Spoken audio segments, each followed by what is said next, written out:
Gel vay bekletme vay ben yaşayayım vay.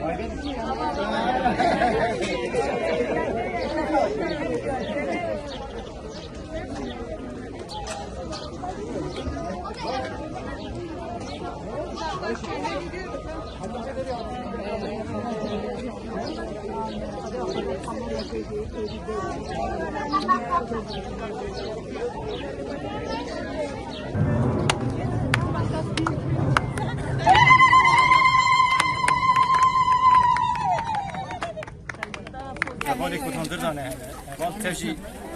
wê hêdiyê bi pêvajoyê nêzîkatiya hevala cî ziyadî da ser pêvajoyê heta têvîtişî van hevala tev xwazin verkevin bi gorî wê hêz bin pêvajoyê yani pêvajor pêşiya me